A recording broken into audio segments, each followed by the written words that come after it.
সুনীলের হাতে পায়ে ধরে বলেছিলাম আমাকে ছেড়ে দাও। তখন সুনীল চক্রবর্তী আমাকে বলেছিল, তুমি কি চাও না তোমার স্বামী বেঁচে থাকুক? তুমি যদি চাও তোমার স্বামী বেঁচে থাকুক তাহলে তোমাকে এটা করতেই হবে। স্বামী বাধ্য হয়ে সেদিন রাতের বেলা আমাকে তার বন্ধুর হাতে সঁপে দিয়েছিল। তারপর স্বামীর বন্ধু সারা রাত ধরে আমার সাথে যা করেছিল তা শুনলে আমি গ্যারান্টি দিয়ে বলতে পারি, তোমাদের মাথাটা গরম করে দিবে। আমার নাম কবিতা। প্রত্যেকদিন রাতে আমার স্বামীর বন্ধু আমাদের ঘরের ভিতর ঢুকে আমার স্বামীর চোখের সামনেই অর্ধেক অর্ধেক কথাটা বলার পরে আমার সাথে ঘনিষ্ঠ সম্পর্ক করত। আর আমি কেঁদে যেতাম কিন্তু কিছু করতে পারতাম না। আমার স্বামী আমাকে অনেক ভালোবাসত। আমরা দুইজন নিজের সংসারে খুব সুখে ছিলাম। একদিন হঠাৎ করে আমার স্বামীর প্রিয় বন্ধু আমাদের ঘরের ভিতর ঢুকে পড়ল। তারপর আমার স্বামীকে বলল, তোর বউয়ের উপর তো আমার অধিকার আছে, তাই আজ রাতে তোর বউয়ের সঙ্গে আমি থাকব। আমার স্বামী তার বন্ধুর মুখ থেকে এই কথা শোনার পরে যখন আপত্তি জানাল, তখন আমার স্বামীর বন্ধু বলল, মনে আছে তো, অর্ধেক অর্ধেক তো সব কিছু আমার।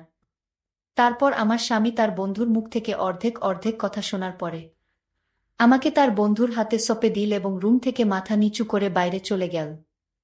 আমার স্বামী যখন চোখের জল ফেলতে ফেলতে অসহায় হয়ে রুম থেকে বাইরে বের হল, তখন আমি তার বন্ধুর হাতে পায়ে ধরে বললাম, দয়া করে আমার মান সম্মান নষ্ট করবেন না। তুমি এটা পাপ করছো। আমি তোমার বন্ধুর স্ত্রী। আমি তোমার বন্ধুকে মন প্রাণ দিয়ে ভালোবাসি, আমাকে ছেড়ে দাও। কিন্তু ওই শয়তান আমার একটাও শুনেননি।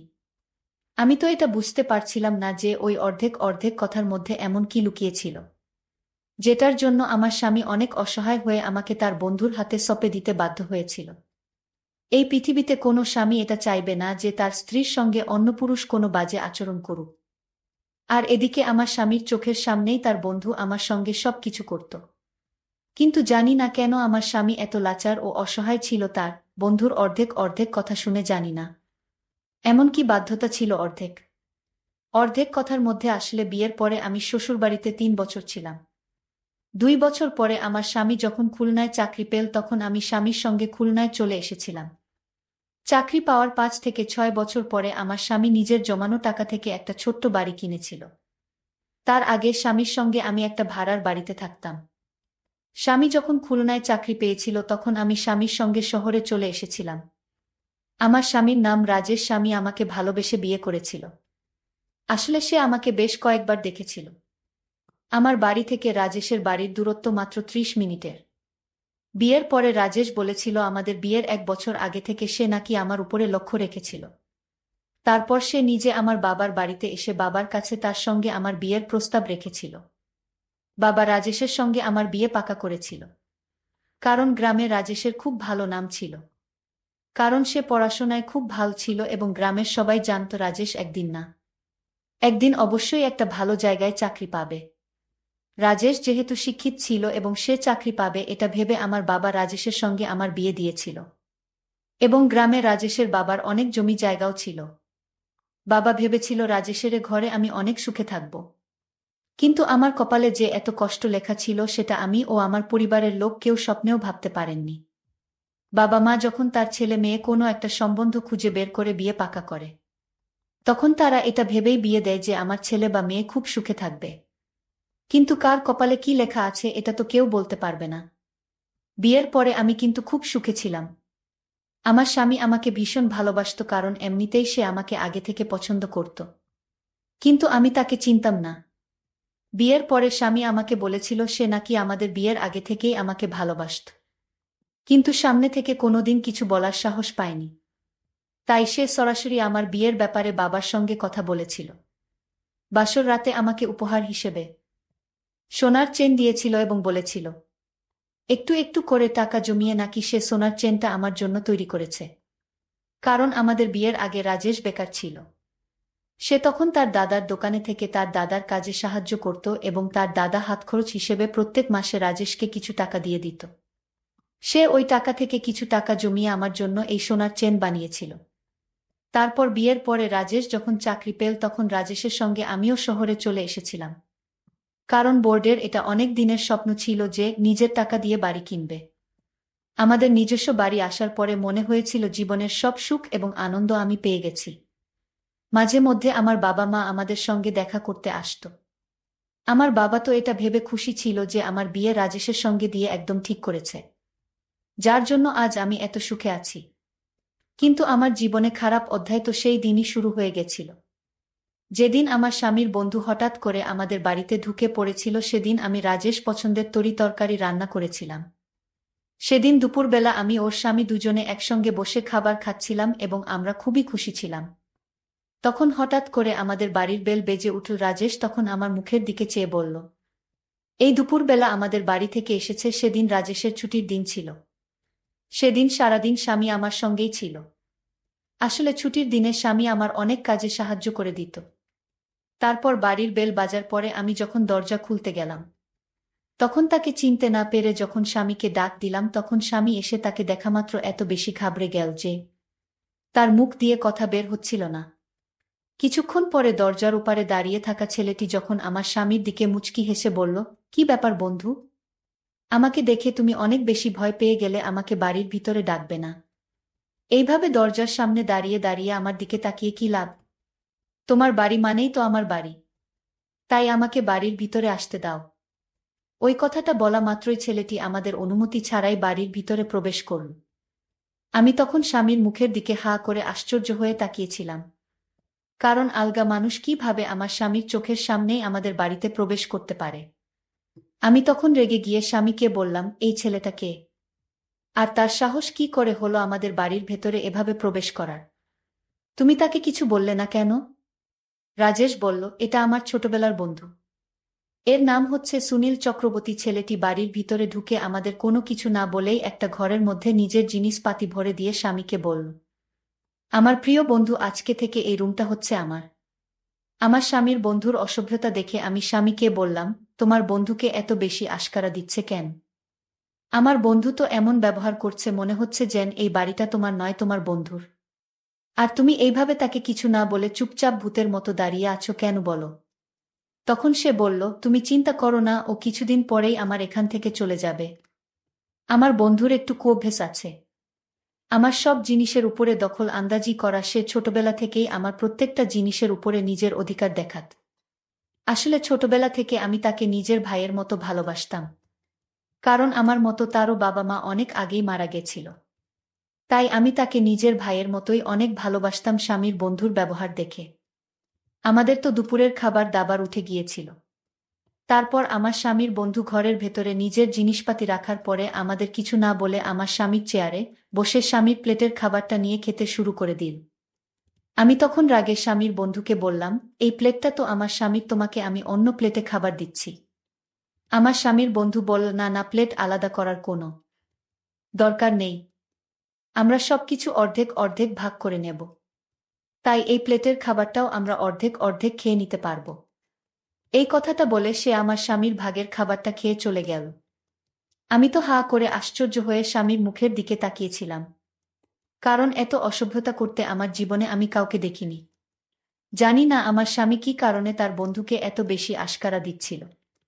প্রথমে তো মনে হয়েছিল আমার স্বামী তার বন্ধুকে আশকারা দিচ্ছে, কিন্তু যত দিন যাচ্ছিল আমি বুঝতে পারছিলাম আমার স্বামী তার বন্ধুকে আশকারা নয়, সে তোলাচার ও অসহায় হয়ে তার বন্ধুর সব কথা বাধ্য হয়ে মানছিল। যখন তার বন্ধু আমাদের বাড়িতে এসেছিল, তখন থেকেই তার বন্ধুর তাকানোর অঙ্গিভঙ্গি দেখে আমার ভীষণ খারাপ লাগত।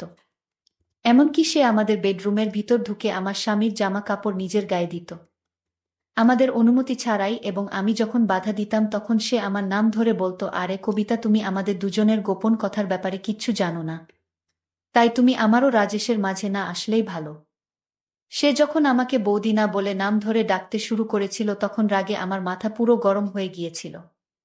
ওই সময় আমার বউ আমার পাশে দাঁড়িয়ে ছিল এবং সে যখন তার বন্ধুকে আমার নাম ধরে ডাকতে দেখল, তখন বর সুনীল চক্রবর্তীকে বলল, তোর সাহস কি করে হল তোর বৌদির নাম ধরে ডাকার? ওকে কবিতা নয় বৌদি বলে ডাকবি, না হলে আমার থেকে খারাপ আর কেউ হবে না।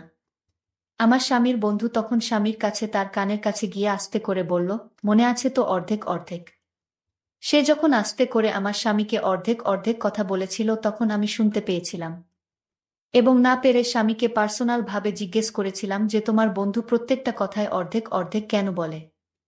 এমনকি খাবার দাবার জামাকাপড় প্রত্যেকটা জিনিসের উপরে অর্ধেক অর্ধেক বলে দাবি করত এবং স্বামীর প্রত্যেকটা জিনিস স্বামীর অনুমতি ছাড়াই সে ব্যবহার করত।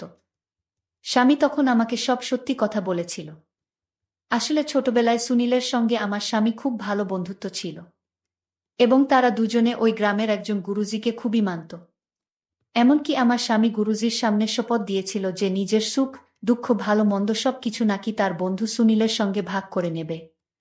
এবং সুনীল চক্রবর্তী ছোটবেলার সেই শপথ আমার স্বামীকে মনে করিয়ে তার কাছ থেকে সবকিছু আদায় করত। কারণ সুনীল চক্রবর্তী গরিব ঘরের ছেলে ছিল। এমনকি সে এখনো কোনো চাকরি বাকরি পায়নি। এখনো সে বেকার হয়ে এদিক সেদিক ঘুরে বেড়ায় বলে ভেবেছিল যখন বড় চাকরি পাবে তখন সে শহরে চলে আসবে এবং শহরে আসার পরে সুনীল চক্রবর্তী তার পেছন ছেড়ে দেবে। কিন্তু ছোট থেকে এখন পর্যন্ত সে আমার স্বামীকে প্রত্যেকটা কথায় গুরুজির কাছে নেওয়া শপথের কথা মনে করিয়ে দিত। তার কাছে টাকা আদায় করে আমার স্বামী তো স্বপ্নেও ভাবতে পারেনি যে ছোটবেলাকার শপথের কথা মনে করিয়ে তার বন্ধু এইভাবে হুমকি দিয়ে তার কাছ থেকে সবকিছু আদায় করবে। আসলে আমার স্বামী যখন তার বন্ধুর কোনো আদেশ মানতে রাজি হতো না তখন সুনীল চক্রবর্তী গুরুজি ছবি বের করে স্বামীর চোখের সামনে রেখে দিত এবং এটা বলে ভয় দেখাত যে সে যদি গুরুজির সামনে দেওয়া শপথ ভঙ্গ করে তাহলে তার সব কিছু নষ্ট হয়ে যাবে, তার কেরিয়ার নষ্ট হয়ে যাবে। গুরুজির কথা মনে করে আমার স্বামী বাধ্য হয়ে তার বন্ধু যা চাইতো তাই দিয়ে দিতে হয়। এ কথা শোনার পর পুরো শরীর থরথর করে কাঁপছিল, কারণ আমি দুপুরবেলায় আমার ঘরে বিছানায় শুয়েছিলাম। তখন মনে হল কে যেন আমার রুমে ঢুকছে এবং আমার পায়ের কাছে বসে আছে। ভেবেছিলাম বর বাড়িতে এসে হয়তো আমাকে ঘুমন্ত অবস্থায় দেখে আমার স্বামী একটু স্নেহ করছে, কিন্তু চোখ খুলতে ভয়ে আমার প্রাণ বেরিয়ে যাওয়ার মতো অবস্থা হয়েছিল। কারণ আমার স্বামীর বন্ধু আমাদের ঘরের ভিতরে ঢুকে আমার পাশে বসেছিল। আমি তখন ভয়ে বিছানা থেকে উঠে তাকে ধাক্কা দিয়ে দূরে সরিয়ে বললাম, তোমার সাহস কি করে হলো আমার রুমে তুমি এসেছ? যাও, বেরিয়ে যাও আমার ঘর থেকে। সে তখন হাসতে হাসতে আমার মুখের অনেক কাছে এসে ফিসফিস করে বলল, অর্ধেক অর্ধেক। ওই অর্ধেক অর্ধেক কথাটা বলেছে আমার রুম থেকে হাসতে হাসতে বেরিয়ে চলে গেল। সেদিন স্বামীর অফিস থেকে বাড়ি আসার আগে পর্যন্ত আমি আমার ঘরের ভেতরে দরজাটা লক করে দিয়ে বিছানাতে বসে কাঁদছিলাম। কারণ যে দিন থেকে আমার স্বামীর বন্ধু আমাদের বাড়িতে এসেছিল সেদিন থেকে আমাদের জীবনের দুঃখ কষ্ট শুরু হয়ে গেছিল। আমি স্বামীকে অনেকবার বলেছিলাম যে এইসব কুসংস্কার যাতে বিশ্বাস না করে, কিন্তু আমার স্বামীর মনে ভয় ছিল যদি সে গুরুজির সামনে দেওয়া শপথের অপমান করে তাহলে হয়তো তার সবকিছু শেষ হয়ে যাবে। এই বয়সে তার বন্ধুর সব আবদার পূরণ করত। সেদিন যখন আমার বর বাড়ি ফিরে এলো তখন হঠাৎ করে সে বাড়িতে ঢোকামাত্রই এমনভাবে মুখ থুবড়ে পড়ে গেল যে তার মাথা মেঝেতে লেগে ফেটে গিয়েছিল। ওই সময় আমি রুমের মধ্যে ছিলাম। স্বামীর অনেক জোরে চিৎকারের আওয়াজ শুনতে পেয়ে আমি তাড়াতাড়ি রুম থেকে বেরিয়ে গিয়েছিলাম। ওই সময় সুনীল চক্রবর্তী নিজের রুম থেকে বেরিয়ে এসে আমার স্বামীকে দেখে বলল, এ কি সর্বনাশ হয়ে গেছে, রাজেশকে তো তাড়াতাড়ি ডাক্তারের কাছে নিয়ে যেতে হবে। কারণ তার মাথা ফেটে গিয়ে অনেক আঘাত লেগেছিল। তাই বাধ্য হয়ে আমার স্বামীকে সুনীলের সঙ্গে করে ডাক্তারের কাছে নিয়ে যেতে হয়েছিল। ডাক্তার দেখানোর পরে আমি যখন স্বামীকে নিয়ে বাড়ি ফিরে এলাম তখন স্বামী বাড়ি ফিরে এসে অনেক মন খারাপ করে বলল, জানি না এই কিছুদিন থেকে আমার সঙ্গে কেন এরকম হচ্ছে। তখন তার বন্ধু সুনীল চক্রবর্তী আমার স্বামীর কাছে এসে বলল, রাজেশ, আমি জানি তোর সঙ্গে কেন এরকম হচ্ছে, কারণ তুমি গুরুদেবের দেওয়া আদেশের অপমান করেছিস। এই কথা শুনে আমার স্বামী তো ভয় পেয়ে অনেক বেশি ঘাবড়ে গিয়েছিল।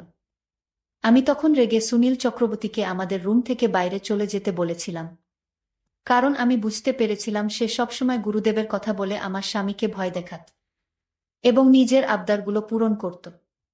স্বামীর সঙ্গে ঘটনাটা হওয়ার কিছুদিন পরে একদিন সন্ধ্যাবেলায় স্বামী যখন চা খেতে চাইল তখন আমি তাকে চা করে দিলাম এবং চায়ের কাপটা টেবিলে রাখার পরে আমি যখন স্বামীকে ঘরের ভিতর থেকে ডেকে নিয়ে এলাম এবং সে যখন চাটা খেল তখন অর্ধেক চা খাওয়া মাত্র সে নিজের গলা ও পেট ধরে সোফায় বসে গড়াগড়ি দিচ্ছিল বলে রকম ছাটফটানি দেখে আমি অনেক বেশি ভয় পেয়ে জিজ্ঞেস করলাম, তুমি এরকম কেন করছো?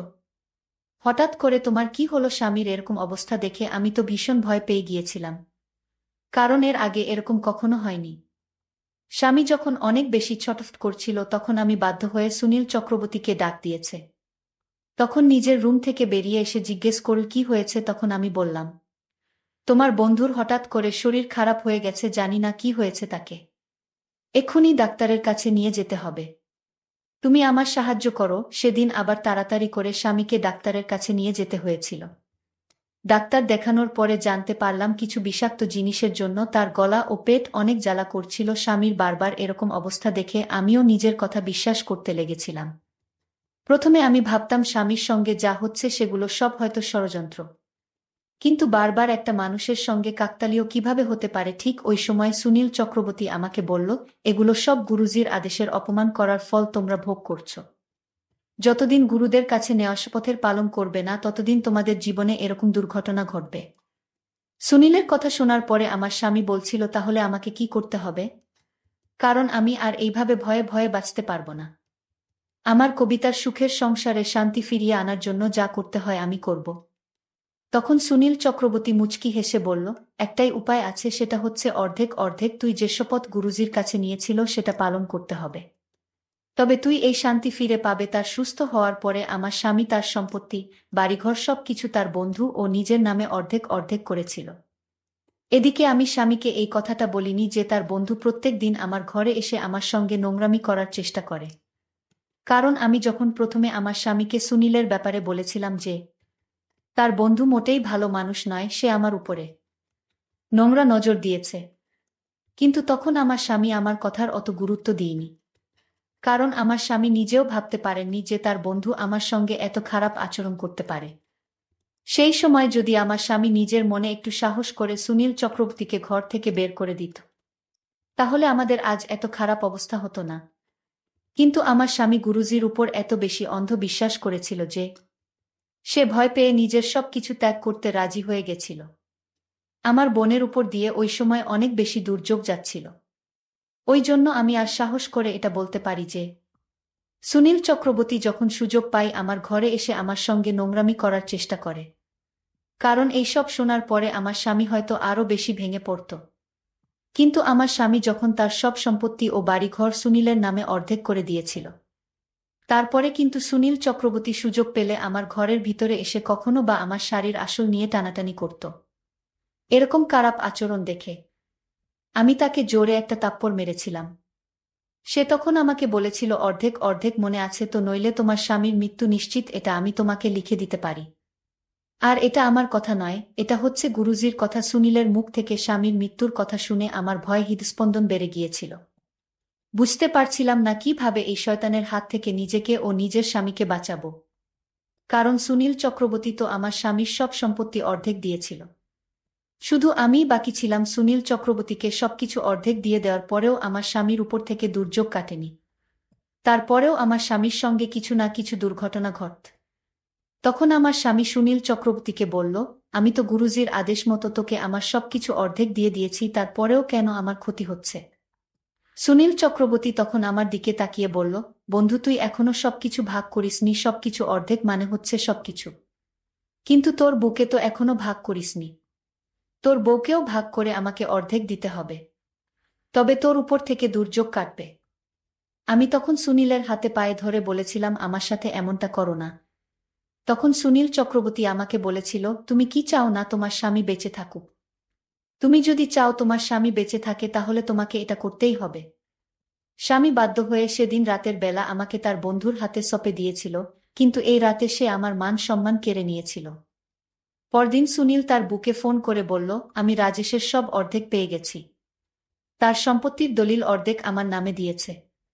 জানো বউ, এগুলো আমার সব ষড়যন্ত্র। আসলে এখানে গুরুজির কোনো হাত নেই। এই কথা আমার স্বামী শুনে ফেল। তারপর সুনীলকে ইচ্ছামতো পিটালো, তুই আমার সব কেড়ে নিয়েছিস। তুই আমার বন্ধু হয়ে শত্রুর মতো আচরণ করেছিস। আমি আজ তোকে মেরে ফেলব। সুনীল তখন আমার স্বামীর পা ধরে ক্ষমা চাইল, কিন্তু আমরা তাকে ক্ষমা করলাম না। ওই শয়তানকে আমরা পুলিশে ধরিয়ে দিলাম। বন্ধুরা, তোমাদের জন্য খুব কষ্ট করে গল্প তৈরি করি। যদি আমার গল্পগুলো তোমাদের ভালো লাগে তাহলে ভিডিওতে একটি লাইক করে দিও। আর এরকম মজার মজার গল্প পেতে আমাদের চ্যানেলটি সাবস্ক্রাইব করে পাশে থাকবেন। ধন্যবাদ।